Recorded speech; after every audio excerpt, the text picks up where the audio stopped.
Brian, tell me about some of the events you have coming up. Well, right now we're in the middle of a nationwide selection tour. The marching band executes approximately 101 tour stops. We have a few schools where we have doubles, where we have 2 kids from the same school.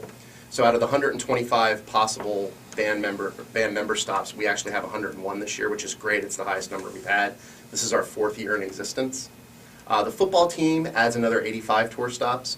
They're kind of, you can only play 11 football players at a time, and they can only have about 85 to 90 football players down at Bull Week, so they all get playing time. The band has unlimited potential. If they wanted us to put a 250-member marching band out there, we could. Right now we're at 125. So we have 5 selection tour teams that are out across the country going from school to school to school, and they recognize each one of the All-Americans at about a 30-minute ceremony at their school. It's an assembly-style presentation.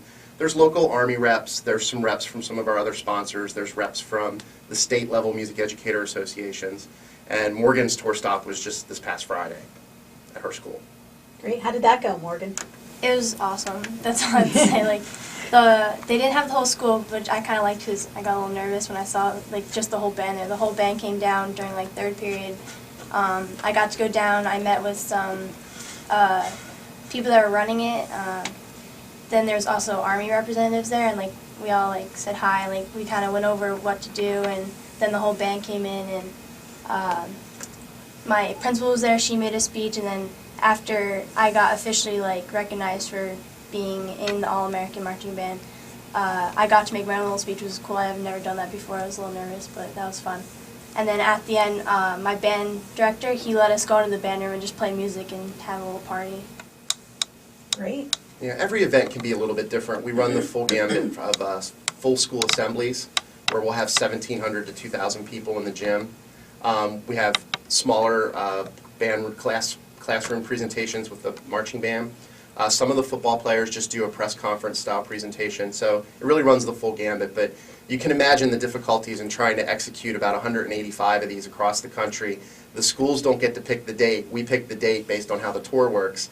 And trying to get a hold of a typical high school band director or football coach this time of year is a challenge. But find them out practicing behind the school after school every day. Yeah, we do a lot of evening phone calls after practices are over. That's pretty much how you get it done. But the staff, the tour teams are very tenacious, and they get out there and they make sure that the event is as great as it possibly can be for the kids.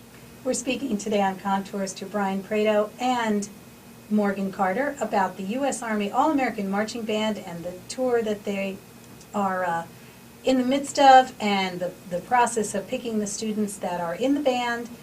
Brian, how do you pick, once you have your band all together, you have all 125, how do you pick the arrangements and the music that's going to be presented and the down and dirty nitty-gritty of getting it all together? Right. Well, it's certainly a challenge. We have about 24 hours of rehearsal in San Antonio. The kids fly down on a Tuesday.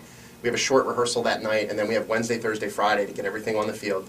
It's a 5.5-minute show instead of a normal 7.5-minute show that you'd be used to with a typical high school band. So it's a little bit shorter.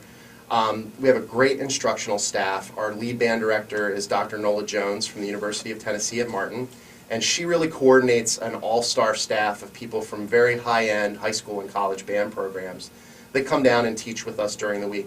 We also get great support from the U.S. Army Field Band based out of Fort Meade in Washington.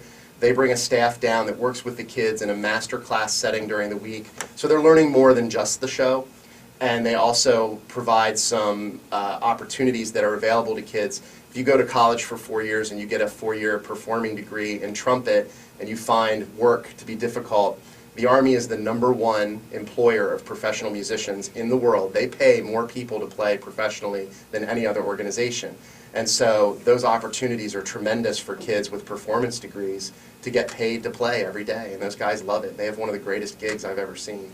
You know, we have said that, Brian, because in our travels to Cape May, we've seen some of the, we've seen the Coast Guard Band, and we've seen some of the Army bands that when they're touring in the, over the summer, they'll play at the gazebo in Cape May and all that. And we always say that, man, what a great gig. Yeah. When you talk to these guys, it's, it is a job. They are soldiers. They're soldiers first, but they're also musicians. And, they get to play in some incredible locations, the White House, all of those really cool concerts you see on TV. Those are guys who, some of them were band directors, some of them marched drum corps, some of them just really loved performing, and when they went to college and got their performance degree and saw that the Army would actually pay for their education, pay for the master's degree, pay for the doctoral degree that follows, it's a great opportunity.